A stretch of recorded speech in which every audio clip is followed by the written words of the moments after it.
आपसे कुछ बिल्कुल चीजें सर। पूछना चाह रहा हूँ, और चूंकि आप उस एज से निकल के अभी अभी आई हैं, जो 23, 24, 25 साल की उम्र है। हम्म। हम्म। मैंने कोचिंग पढ़ाया है यहाँ पे, अभी भी पढ़ाते हैं, तो देखते हैं कि बहुत सारे बच्चे जब कोचिंग लेने आते हैं या तैयारी कर रहे होते हैं, तो शुरुआत के 2-3 महीने बहुत बड़ी मेहनत करते हैं, बहुत अच्छे से मेहनत करते हैं, तैयार हो रहे होते हैं। लेकिन 2-3 महीने के बाद देखता हूँ कि धीरे धीरे वो अपनी राह भटक जाते हैं, या तो लड़का लड़की किसी गलत उसमें चले जाते हैं, सोच में चले जाते हैं, या मैंने अपने हरियाणा के ही बच्चों को देखा है कि हुक्का निकाल के कमरों में बैठ जाते हैं और पढ़ाई छोड़ देते हैं। और बहुत सारे लड़के लड़कियां ऐसे देखे हैं कि जो अपने माँ बाप के सपने को बुरी तरह मिट्टी में मिला रहे होते हैं। और ये उम्र होती है सारी चीजों के लिए, लेकिन आप भी इस चीज को सही मायने में बता पाएंगे कि पहले अपने जीवन को सफल करो, जिस काम के लिए आए उसको आइए, उसके बाद आप प्यार करिए किसी से, कुछ और चीजें करिए। लेकिन मैंने देखा बहुत बड़ी 20 लाइफ है साल सर, की सब कुछ लड़कियां, कर। 20-20 साल जी। की लड़कियां यहाँ आती हैं और वो तैयारी कर रही होती है, और 2-2, 3-3 महीने के बाद यही लड़कों का हाल है, और उसके बाद वो गलत डायरेक्शन में चले जाते हैं, और वो अपना करियर बेचारे खत्म कर जाते हैं, और उनको पता भी नहीं चलता उस चीज का कि वो कितना बड़ा गुनाह कर रहे हैं। एक वक्त के बाद बिल्कुल समाज सर। इतने थपेड़े लगाएगा उन लोगों के कि वो जीवन बिल्कुल भर सर। पछताएंगे उस चीज के लिए।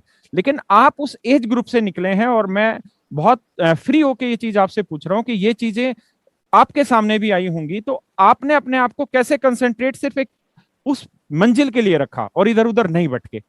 सबसे पहले बात तो मैं यही कहना चाहूंगी सर, 10 साल का स्ट्रगल, 15 साल का स्ट्रगल, उसके बाद पूरी लाइफ ही चेंज हो जाती है।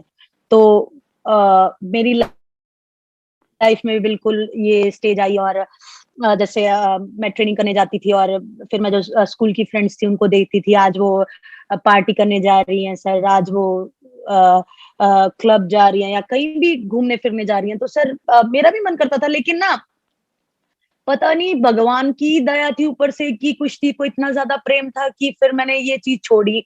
मैं अपने सर सिर्फ मैं भी ये बता दूं कि मैं अपने जो ताऊ चाचा के बेटे और बेटियां हैं सर, मैं उनकी शादी में भी नहीं गई हूँ। मैं ये बोलती थी कि ना आप ना बाहर से लॉक लगा जाओ, मैं अंदर से खोल लूंगी, मुझे नहीं जाना क्योंकि मेरी ट्रेनिंग मिस हो जाएगी। इवन ये बात है कि मैंने शादीज भी अटेंड नहीं की, और कहीं किसी काम से चले जाते या किसी से कोई जरूरी काम आ जाता तो चले जाते, तो सबसे पहले मेरा पेरेंट्स से ये होता था कि मुझे बेशक से ले जाओ, लेकिन मुझे मेरे ट्रेनिंग टाइम पे आप पहुंचा देना। जैसे शाम को 4 बजे की ट्रेनिंग होती तो मुझे 4 बजे से आप 15 मिनट पहले पहुंचा देना, मैं रेडी होके चली जाऊंगी। तो सर बिल्कुल माइंड डिस्ट्रैक्शंस बहुत आते हैं, मुझे भी था कि मैं भी अच्छी ड्रेस पहनूं लड़कियों जैसी, या फिर मैं भी ऐसे घूमने जाऊं, बाहर फास्ट फूड खाऊं और क्लब जाऊं। लेकिन सर जब वो मेडल मिलता है ना, या कोई भी अचीवमेंट मिलती है जो जिसको जो चाहिए है, तो वो चीज उसके आगे बहुत फीकी लगती है, बहुत ज्यादा फीकी लगती है। एक पोडियम पे खड़े होना और पार्टी जाना, बॉयफ्रेंड के साथ जाना या कहीं जाना, सर वो चीज नथिंग है, वो बहुत छोटी चीज है उस फीलिंग के आगे। वो बिल्कुल मैम। फीलिंग वही फील कर सकता है जिसने वो अचीव किया हो। तो मैं आपको ये चीज वर्ड्स में भी नहीं बता सकती हूँ कि वो नहीं बताया। फील कितनी बड़ी है। ये सारी चीजें बहुत छोटी हैं सर। जेनवन मैम, आप बता रहे हैं और हमारे रोंगटे खड़े हो रहे हैं इन चीजों को सुन के, कि मतलब लड़कियां और लड़के अगर इस उम्र में आके भटक रहे हैं तो वो कितना बड़ा गुनाह कर रहे हैं। उनको ये पता है कि इतना बड़ा जो रोल मॉडल उनके सामने आज बातें बता रहे हैं, उन्होंने एक शादी तक भी अटेंड नहीं किया, बिल्कुल अपने आप को सीमित दायरे में रखा। वरना जो ग्रुप होता है साथ का, वो सब कहने लगते हैं, मतलब दूर हटा देते हैं अपने आप को, हम लोगों हम्म। को उस चीज से कि यार ये तो सोशल है ही नहीं, ये चीजों में मिलते हम्म। नहीं।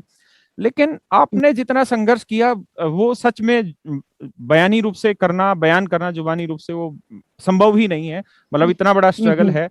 और अगर आपकी बातों को सुन के मतलब ऐसा लगता है कि अगर लड़के लड़कियां अपनी उम्र में इस एज में आके, यही एक उम्र हाँ है जी। जिसमें वो कुछ कर सकते हैं।